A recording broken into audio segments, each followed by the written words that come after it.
We're now ready to plant our vegetation. So we're going to cut an X in the center because we know that in the center of this particular bucket there is no plant food.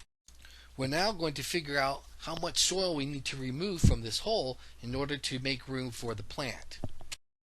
We now need to decide how deep to dig the hole.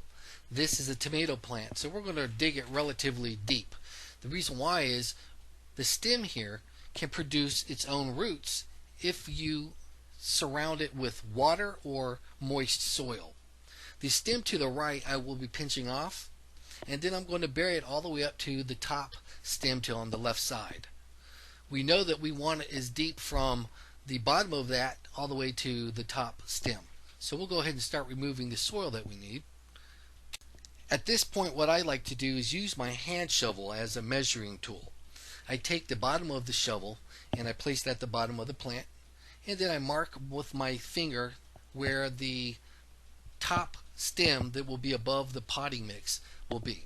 I'll then use that as a measuring marker inside the hole. I'm going to have to make this a little deeper. Keep this in mind as well, that when you do put your plant in and you water it, you're going to be compressing it down a little. So it's going to go a little deeper than what you expected. So measure it a little shorter. Now we're ready to go ahead and place the plant inside the grow system. You're going to remove the plant from the container that it's in.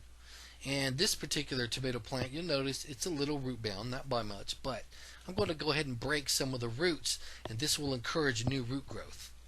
Now take your plant and put it in the hole in your grow system.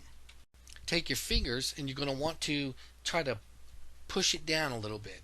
Okay, you want to make sure that you get rid of the air pockets that's going to surround the roots. You're going to want to take some of the soil or potting mix that you removed from the grow system, and you're going to want to put it back inside. As you do this, from time to time, you're going to go take your fingers and you're going to try to make sure that all that potting mix is getting down and surrounding the roots of the plant. Now that you've put enough potting mix to reach the top of the plant, you're going to want to take some water. I happen to use these Deer Park squirtable waters. They really are handy when you're doing transplants. And I'll go ahead and put some water around the area. Then I will take my fingers and pack it down a little bit. There's going to be a void now. We want to fill that void again with more potting mix. Repeat the steps of watering it and putting more potting mix in it until you have the potting mix flush with the plastic cover.